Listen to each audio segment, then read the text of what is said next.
안녕하십니까, 이성민 목사입니다. 오늘은 4월 7일 수요일, 결정적인 순간에 귀가 얇아진다 라는 제목으로 함께 은혜를 나누도록 하겠습니다. 먼저 말씀 읽겠습니다. 제16장. 아브라함의 아내 사레는 출산하지 못하였고 그에게 한 여종이 있으니 애굽 사람이요 이름은 하갈이라. 사레가 아브라함에게 이르되 여호와께서 내 출산을 허락하지 아니하셨으니 원하건대 내 여종에게 들어가라. 내가 혹 그로 말미암아 자녀를 얻을까 하노라. 아브라함이 사레의 말을 들으니라. 아브라함의 아내 사레가 그 여종 애굽 사람 하갈을 데려다가 그 남편 아브라함에게 첩으로 준 때는 아브라함이 가나안 땅에 거주한 지 10년 후였더라. 아브라함이 하갈과 동침하였더니 하갈이 임신하매 그가 자기의 임신함을 알고 그의 여주인을 멸시한지라.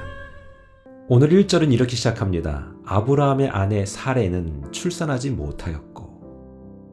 그래요, 우리 보통 사라라고 얘기하지 않습니까? 아직 이름이 변하기 전이니까, 바뀌기 전이니까 사레라고 읽습니다. 자, 그런데 사레가 출산하지 못하고, 그리고 애굽에서 데려온 하갈이라는 바로 몸종이 있었습니다. 자, 그런데 사레가 가만히 생각해 보니까 이제는 너무 힘들다라는 것을 느끼게 된 것이죠. 본인의 몸은 본인이 더 잘 알지 않았겠습니까? 이제 여성으로서의 기능을 완전히 상실했다고 보는 사레가 아브라함에게 2절에 이렇게 얘기합니다. 여호와께서 내 출산을 허락하지 아니하셨으니. 여러분, 물론 아브라함에게 약속했어요. 하지만 이것이 아브라함에게만 국한된 얘기가 아니고 바로 부인 사레한테도 적용되는 얘기입니다. 하지만 오늘 2절에 보면은 분명 사레는 하나님이 말씀하시지 않은, 정말 전혀 한 번도 언급하지 않았던 내용을 스스로 얘기합니다. 여호와께서 내 출산을 허락하지 않았다라고 말이죠. 하나님은요, 계속해서 아브라함에게 약속하셨고요, 그 약속 잊어버릴까봐 반복해 주셨어요. 하지만 이것이 아내 사레에게는 그렇게 와닿지 않았는지 모르겠고요. 또 하나 와닿고 와닿지 않는 것을 떠나서 자기 몸이 느끼는 현실은요, 아브라함보다 더 분명했을 거예요. 남자는요, 나이가 많이 먹어도 임신이 가능하죠. 물론 남자가 임신하는 건 아니지만, 하지만 여성은 그렇지 않습니다. 여성으로서의 기능이 끝나면 대부분 그것이 불가능하죠. 그것을 본인 스스로 체감했던 사례가 이런 얘기를 하는 뜻은 우리 어느 정도 이해는 되지 않습니까? 근데 문제는 뭐냐면 오늘 2절에 사례가 그렇게 얘기했는데 그러면서 이렇게 얘기합니다. 어쩌면 여기서 혹 이런 말이 있는데 어쩌면 자녀를 얻을 수 있지 않겠어요? 내 여종에게 들어가세요. 그를 통해서 우리 후손을 얻어봅시다. 이렇게 얘기한 거예요. 근데 여기에서 있지 않습니까? 아브라함이 하나님께 물었다는 얘기가 없어요. 바로 우리는요, 16장 전에 15장에 하나님의 언약식까지 경험했던 바로 그런 아브라함의 모습을 보는데, 이거 뭐 현실인 거라 그냥 무너져 버리는 거죠. 2절 하반절에 보니까 아브라함이 사레의 말을 들으니라 라고 말씀합니다. 그냥 들은 거예요.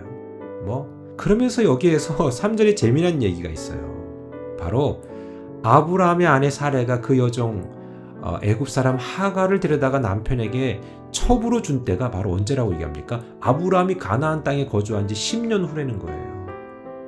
10년이나 지난 거예요. 10년쯤 지나면 약속이고 뭐고 좀 희미해지지 않았겠어요? 저는 이 말씀을 보면서 과연 내가 이 땅에 살면서 하나님의 자녀로 약속의 이 말씀인 성경을 믿고 따라간 이 현실 속에서 내가 이 현실과 약속의 말씀이 부딪힐 때 얼마나 더 기다려야 하는가. 근데요, 아브라함은 10년이 지나도록 아무런 소식이 없는 그 하나님 앞에 이제 바로 하나님의 음성보다는 아내 사레의 말이 더 크게 들렸을 것 같아요. 이렇게 해서 저는 아브라함의 선택이 옳았다는 얘기는 아니고요. 중요한 건 이 이후에 하나님의 말씀과 약속을 잊고 그 아내 사레가 제시한 선택을 선택한 그 아브라함의 삶은요, 꼬이기 시작합니다. 정말로 힘들어지는 거예요. 벌써 4절에 나오잖아요. 아브라함이 하갈과 동침하였더니 하갈이 임신이 된 거죠.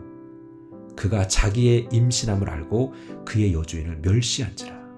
이게 여자들만의 심리 묘사가 정확한 건데요. 여러분, 그동안에 임신하지 못했던 사례, 그렇죠? 아무리 여주인이라고 해도요, 임신한 여종의 그 영향력이 더 커져버리는 거예요. 그러니까 겉으로 아닌 것 같지만 여자들만이 느끼는 그 어떤 보이지 않는 그 힘, 그게 느끼게 된 것이죠. 여러분, 오늘 무슨 얘기를 하고 싶으냐면요, 우리가 결정적인 순간에 귀가 얇아져요. 이쯤 기다렸으면 됐다. 아예 안 되겠다. 막 마음이 초토화되어져 있을 때 말 한마디에 확 넘어가는 거예요. 여러분, 그때 조심해야 된다는 거예요. 그 결정적인 그 한 방의 그 소리 듣지 말았어야 되는 거거든요. 그런데 그거 하나 듣고 훅 넘어가는 거예요. 매일매일 우리가 약속의 말씀 붙들고 기다리기 힘들다고 말씀하는 분 계시죠. 그러다가 지칠 대로 지치면 옆에서 누가 말할 때마다 그냥 솔깃해요. 그런데 꼭 기억하세요. 그때 아브라함이 아내 사레의 말을 듣지 않았다면 분명 선택은 달라졌고 그리고 결과는 또 달라졌을 거예요. 오늘 이쯤 되면 귀가 얇아질 때가 됐다라고 생각하는 분들이 계시다면 오늘도 약속의 말씀 붙들고 꼭 내 귀를 잘 지키면 좋겠어요.